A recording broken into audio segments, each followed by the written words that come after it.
हरे कृष्णा। श्रीमद् भागवतम स्कंध 1 अध्याय 11 श्लोक नंबर 37। तमायं मन्यते लोको ह्यसङ्गमापि सङ्गिनम् आत्मौपम्येन मनुजम् व्यापृन्वानं यतो बुधः।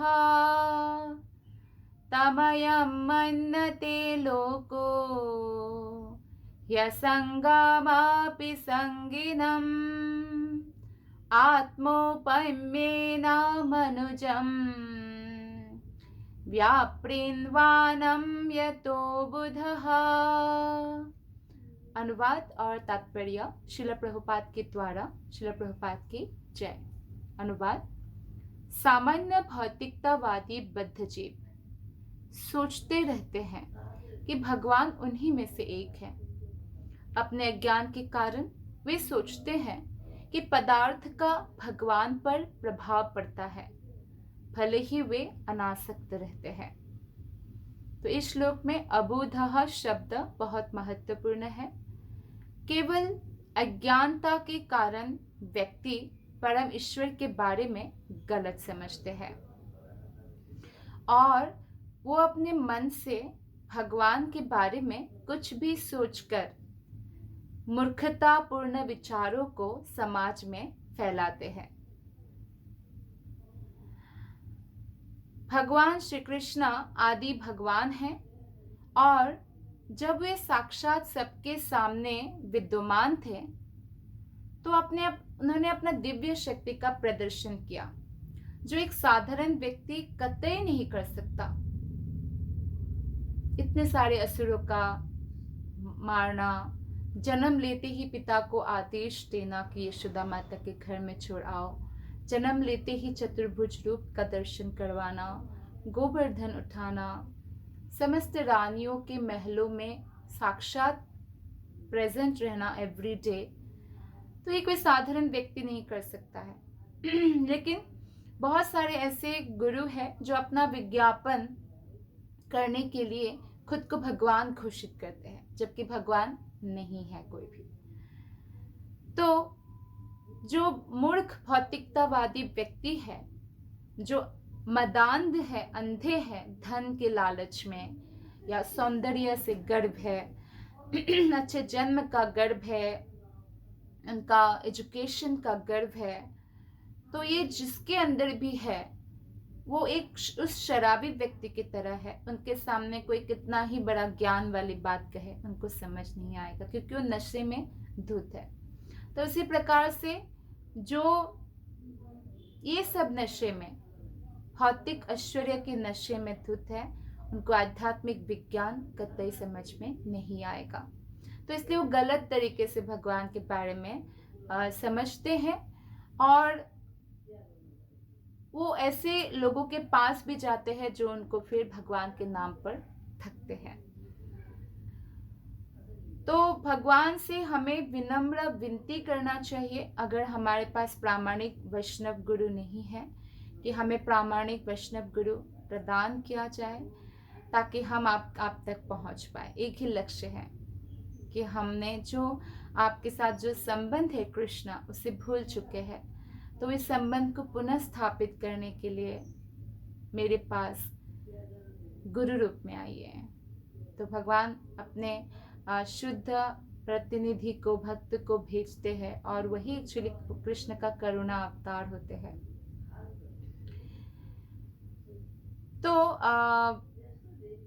भगवान श्री कृष्ण कभी भी प्रकृति के गुणों के अधीन नहीं होते हैं। इसलिए जो निराकारवादी है, जो ऐसा सोचते हैं कि भगवान जो है प्रकृति के अधीन होते हैं और भगवान जो है शायद हमारी तरह मनुष्य है, जो ऐसा सोचते हैं या ऐसे अफवाहें फैलाते हैं, तो ईशोपनिषद में बताया गया है कि ऐसे लोग एक बहुत ही दुखदायी नरक में जाते हैं। निराकारवादी दो प्रकार के होते हैं, ब्रह्मवादी और मायावादी। मायावादी वो है जो भगवान श्री कृष्ण को माया के अधीन समझते हैं, तो वो लोग ऐसे बहुत ही डार्क अंधकारमय नरक में जाते हैं, जो नॉर्मल पापी भी नहीं जाते हैं, क्योंकि उन्होंने भगवान के प्रति अपराध किया है। तो अगर भगवान के बारे में गलत धारणा रखते हैं, ये उनकी सीमित बुद्धि के कारण है। जैसे कि एक छोटे बच्चे के सामने अगर आपने 12th का सब्जेक्ट रख दिया तो उसको कुछ समझ में नहीं आएगा, तो ऐसे ही उनकी बुद्धि विकसित नहीं होती है। ऐसे व्यक्ति को ये विश्वास कभी नहीं दिलाया जा सकता कि भगवान प्रकृति के गुणों से किस तरह प्रभावित नहीं होते हैं। वो लोग हमेशा तर्क करते रहते हैं और अपने आंखों देखा चीज़ों के प्रति ही विश्वास रखते हैं। अतः जब भगवान विवाह बंधन में सामान्य व्यक्ति की भांति कर्म करते पाए जाते हैं तो लोग सोचते शायद ये हमारी तरह ही है, भगवान हमारी तरह ही शादी करते हैं, हमारी तरह ही बच्चे पैदा किया, तो भगवान को अपने जैसा समझने लगते हैं। तो अल्प ज्ञान के कारण वे चित्र के एक पक्ष को देखते हैं, दूसरे पक्ष को नहीं देखते। जैसे सिक्का है 1 रुपये का, तो एक साइड हमने देखा, दूसरे साइड हमने नहीं देखा है, तो ये हमारे अल्प ज्ञान के कारण होता है। तो इसलिए अज्ञानवश वो अपने आप को कृष्ण के समान मानते हैं, जो कि सही नहीं है। श्लोक नंबर 38। एतादीशानमीशस्या प्रकृतिस्थोऽपि तद्गुणे नायुज्यते सदात्मस्थे यथा बुद्धिस्तदाश्रया। यह तो भगवान की अलौकिकता है कि वे भौतिक प्रकृति के गुणों के संसर्ग में रहते हुए भी उनसे प्रभावित नहीं होते हैं, क्योंकि प्रकृति के भी अगर कोई मालिक है तो भगवान है, तो भगवान को प्रभावित नहीं कर सकते हैं। जैसे कभी कभी राजा जेल में जाते हैं तो वो कैदी नहीं होते हैं, तो ऐसे भगवान हमारे कल्याण के लिए, हमारे उद्धार के लिए कई बार भगवत धाम से उतर कर पृथ्वीलोक में आते हैं ताकि हम उनको जान सकें, लेकिन वो कभी भी तीनों गुणों के संसर्ग में नहीं आते हैं। तो इसी प्रकार जो भी कृष्ण के शरण ग्रहण करते हैं वो भी तीनों गुणों से प्रभावित नहीं होते हैं, जिसका मन हर क्षण कृष्ण में स्थित होते हैं, इसीलिए वो तीनों गुणों में प्रभावित नहीं होते तीनों गुणों से। और तीनों गुणों के कारण प्रभावित होने के कारण ही व्यक्ति भौतिक जगत में हमेशा के लिए रहते हैं। तो इसीलिए अगर हम तीनों गुणों से मुक्त होना चाहते हैं, सत्वगुण, रजोगुण, तमोगुण, तो ये अत्यंत आवश्यक है कि हम भगवान श्री कृष्ण की शुद्ध भक्ति करें और मन कृष्ण में स्थापित करें। वेदों तथा वैदिक ग्रंथों यानी श्रुति तथा स्मृति में पुष्टि की गई है कि दिव्यता में लेश मात्र भौतिकता नहीं होती है। तो क्योंकि दिव्यता प्राप्त करते हैं भगवत भक्त भी, तो इस संसार में रहते हुए भी वो ऐसे ही रहते हैं। आप हमें ऐसा लग सकता है कि अरे ये भक्त भी तो शादी किया, नौकरी करते हैं, बच्चा पैदा किया, तो हम में और इनमें क्या डिफरेंस है। तो एक साधारण व्यक्ति में और एक भक्त में जमीन आसमान का अंतर होता है, क्योंकि भक्त का जो चेतना है वो कृष्ण चेतना होता है और साधारण व्यक्ति की चेतना भौतिक चेतना होती है। और ये चेतना ही है जो हमें इस संसार में बांध कर रखती है, और ये चेतना ही है जो हमें वैकुंठ लोक तक प्रमोट करते हैं, हम वैकुंठ लोक में प्रवेश पा सकते हैं। तो हरि या भगवान परम दिव्य पुरुष है जो भौतिक प्रभाव की परिधि के बाहर स्थित होते हैं। तो इस तथ्यों की पुष्टि समस्त आचार्यों से हुआ है, यहाँ तक कि शंकराचार्य ने भी, जो कि मायावादी है, उन्होंने भी कहा है। वो तो कृष्ण के ही आदेश से भगवान शंकराचार्य बन के आते, जो पहला शंकराचार्य जी थे। तो कोई यह तर्क कर सकता है कि लक्ष्मी देवी के साथ उनका संबंध दिव्य हो सकता है, लेकिन जिस यदुवंश में वे उत्पन्न हुए थे उसके साथ या जरासंध तथा भौतिक गुणों से लिप्त रहने वाले अन्य असुरों के साथ उनका ऐसा संबंध कैसे हो सकता है, ऐसा कोई प्रश्न कर सकते हैं। तो श्रील प्रभुपाद इसका उत्तर देते हैं कि किसी भी दशा में भगवान की भगवत्ता, दिव्यता कभी भी प्रकृति के गुणों के संपर्क में नहीं आती। वस्तुतः वे ऐसे गुणों के संपर्क में इसलिए लगते हैं क्योंकि वही हर गुणों के उद्गम है। तो भी भगवान हमेशा ऐसे गुणों से ऊपर रहते हैं, इसलिए उनको कहा गया है योगेश्वर, सर्वशक्तिमान है भगवान। और जो भगवान के प्रति शरणागत भक्त हैं वो भी इन तीनों गुणों से कभी भी प्रभावित नहीं होते। जैसे जल में कमल का पत्ता आपने देखा होगा, पानी में रहकर भी पानी उसको स्पर्श नहीं कर सकता, ऐसे ही भक्त इस भौतिक संसार में रहते हैं, क्योंकि वो योगेश्वर कृष्ण की पूजा करते हैं। जैसे कि वृंदावन के 6 गोस्वामी, सनातन गोस्वामी, रूप गोस्वामी, रघुनाथ दास गोस्वामी, रघुनाथ भट्ट गोस्वामी, जीव गोस्वामी, गोपाल भट्ट गोस्वामी, आज से 500 साल पहले, ये सभी के सभी राजसी परिवारों से थे, इतने रिच थे। किंतु जब ये वृंदावन में संत के जीवन बिताने लगे तो भले ही ऊपरी तौर से उनकी दशा ऐसे लगे कि अरे कितना दारुण हो रहे, उन्होंने जानबूझकर अपना धन को त्यागा भक्ति करने के लिए, किंतु वास्तव में वो लोग आध्यात्मिक दृष्टि से बहुत अधिक संपन्न थे, बहुत अधिक। इसलिए गौर आरती में कहा गया है ना, भक्ति विनोद देखे गौरार संपत्ति। तो भक्ति विनोद देखते हैं कि ये जो संपत्ति है, ये भौतिक संपत्ति एक्चुअली तुरंत ही खत्म हो जाएगा मृत्यु के साथ या मृत्यु से पहले भी, लेकिन आध्यात्मिक संपत्ति कभी खत्म नहीं होता है। इसलिए हमें आध्यात्मिक जीवन का जो धन है वो अर्जन करना चाहिए। तो ऐसे महाभागवत अर्थात प्रथम कोटि के भक्त मनुष्य के बीच विचरण करते हुए भी कभी भी प्रकृति के तीनों गुणों से या भूख, तृप्ति, निद्रा, जागरण से कलुषित नहीं होते हैं। वो कहीं भी जाए भक्त, उस जगह को उनके चरण पड़ते ही तीर्थ में परिणत हो जाता है, क्योंकि वो अनर्गल जो है भगवान कृष्ण के गुणगान करते रहते हैं, कृष्ण में उनका मन होता है। इसलिए जब तक जीवन में ये उदासीनताएं नहीं होती तब तक कोई अध्यात्म में स्थित नहीं माना जाता।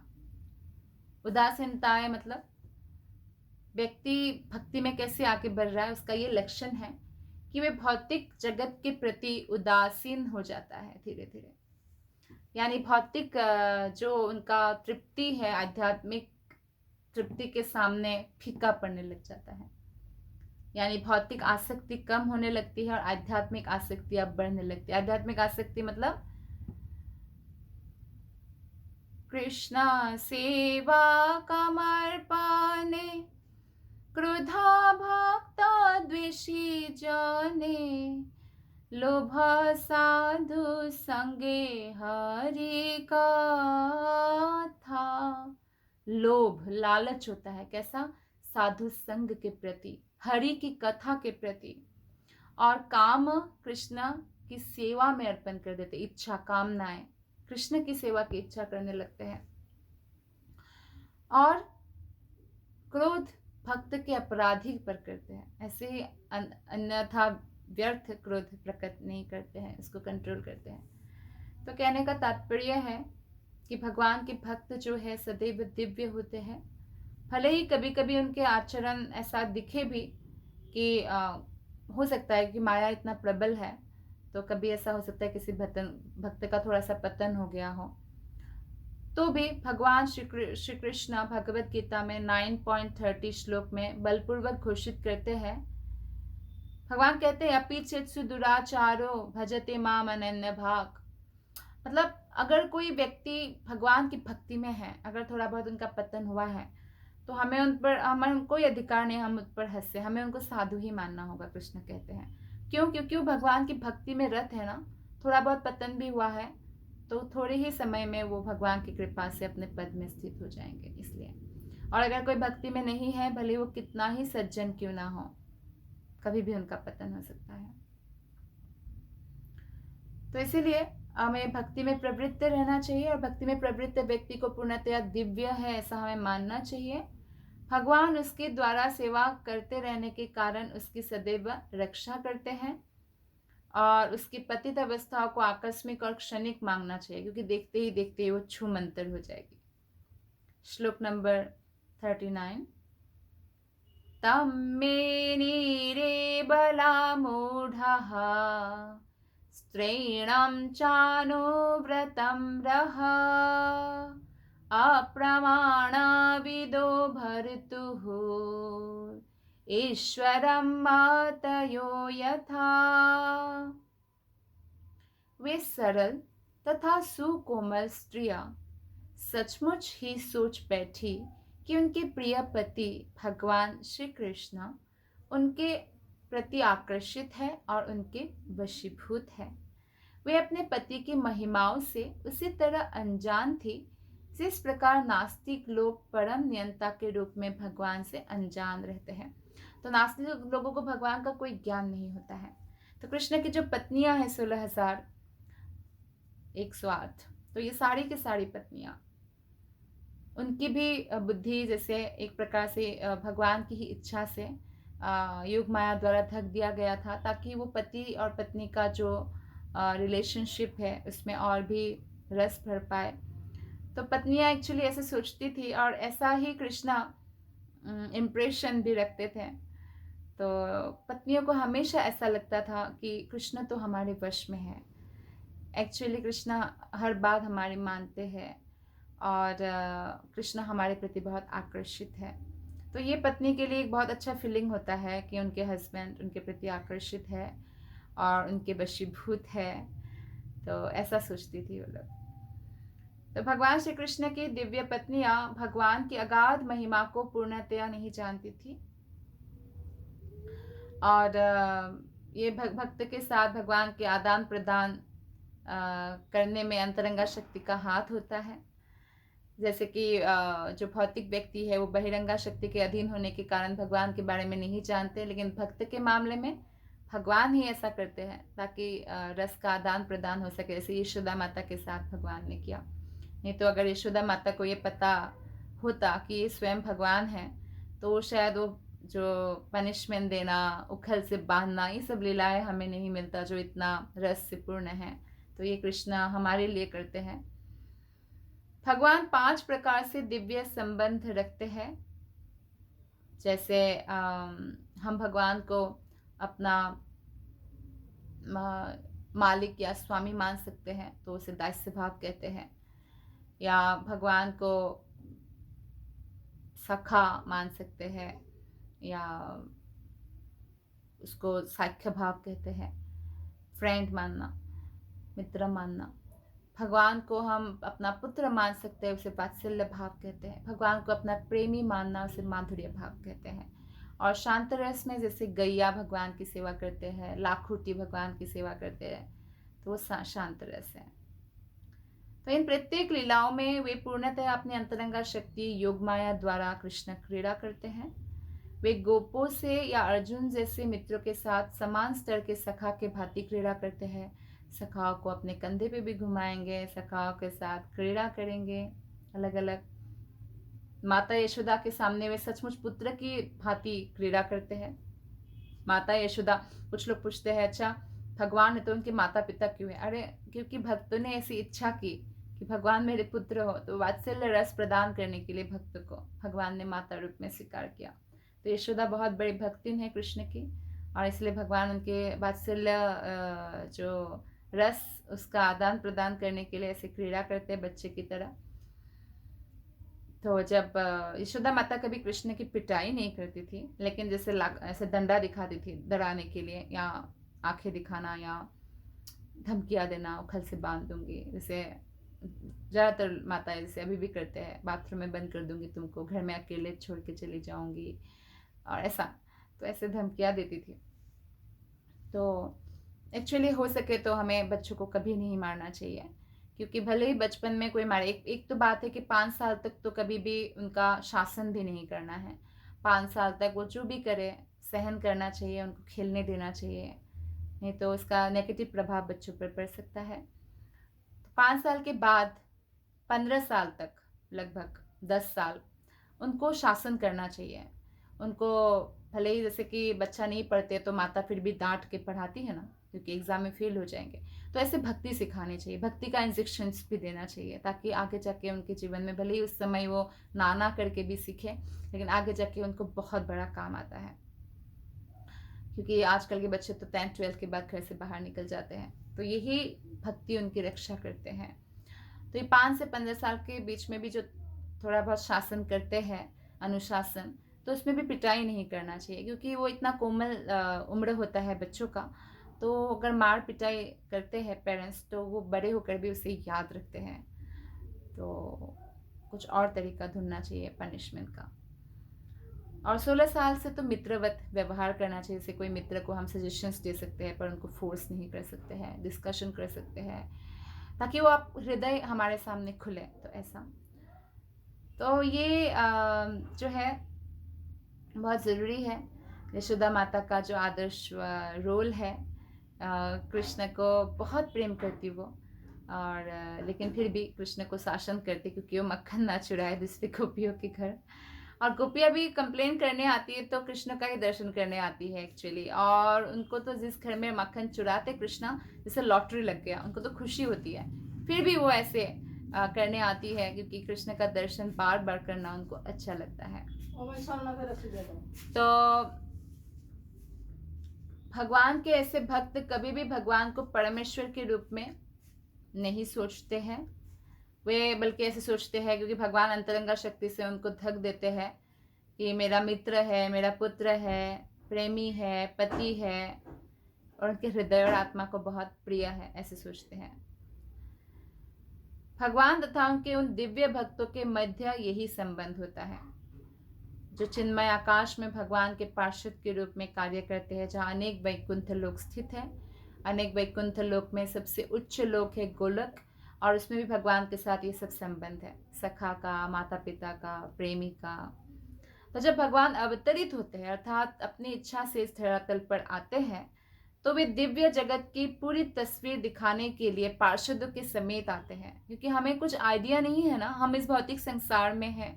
तो भगवान के वैकुंठ लोक की हमें कोई आइडिया नहीं रहेगा अगर भगवान स्वयं नहीं आएंगे।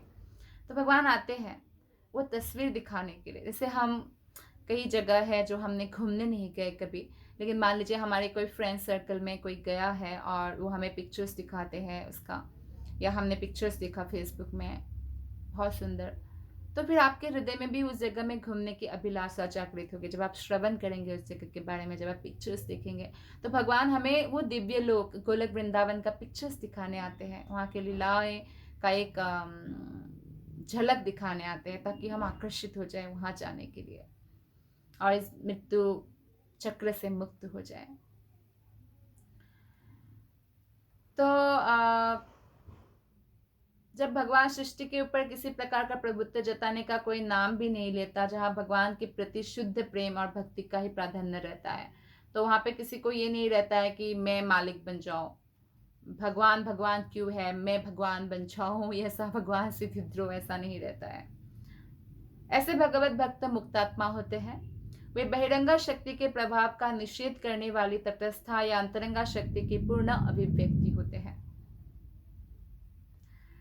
भगवान की अंतरंगा शक्ति ने भगवान कृष्ण की पत्नियों को भगवान की अगाध महिमाओं को भुलवा दिया था, जिससे पति पत्नी की प्रेम में जो आदान प्रदान उसमें कोई कमी ना आए। अगर हमेशा ये ध्यान रहेगा ये तो भगवान है, तो हमेशा डर डर के रहेंगे, वो प्रेम का जो आदान प्रदान, जो रस का आदान प्रदान, वो नहीं हो पाएगा।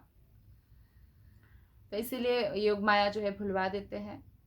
तो इसी योग माया के प्रभाव से ही उनकी पत्नियां ये मान बैठी कि भगवान उनके वश में रहते हैं, और या हैंडपिक्ड हस्बैंड है, या dominated by us like that, ऐसे सोचते हैं।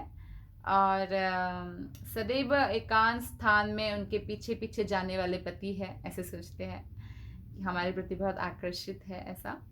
दूसरे शब्द में भगवान के निजी पार्षद तक भगवान को भली भांति नहीं जान पाते, तो इसलिए जो रिसर्च करते हैं भगवान के बारे में जानने के लिए, या मन से सोचते रहते हैं या तर्क वितर्क करते हैं, वे भला भगवान की दिव्य महिमाओं को कैसे जान सकते हैं। भक्तिया माम अभिजानाति, हमें भक्ति से ही भगवान को जान सकते हैं, और इसके लिए हमें भगवान की कृपा की आवश्यकता है। जब हम भक्ति करते हैं तो हमें भगवान की हम पर कृपा होती है। तो इसलिए वास्तव में भगवान को कोई नहीं जान सकता है, उनकी कृपा से हम उनको जान सकते हैं, कोई अन्य साधन नहीं है। इसलिए हमें आशा बंध समुद्र ग्रंथ, हमेशा आशा रखनी चाहिए कि एक दिन कृष्ण का मुझ पर कृपा जरूर होगी। चूंकि अपनी पत्नियों के साथ भगवान के सारे आचरण शुद्ध दिव्य प्रेम तथा भक्ति पर आधारित है, अतएव सारी पत्नियां किसी भौतिक कलमश रहित दिव्य पद पर आसीन है। अदरवाइज कृष्ण की पत्नी होना असंभव है अगर वो दिव्य पद पर आसीन नहीं होते। तो इसी प्रकार श्रीमद् भागवत के प्रथम स्कंध के अंतर्गत ये जो अध्याय है भगवान श्री कृष्ण का द्वारका में प्रवेश, इस अध्याय जो 11वां अध्याय है, इसका भक्ति वेदांत तात्पर्य पूर्ण हुआ। धन्यवाद। हरे कृष्णा।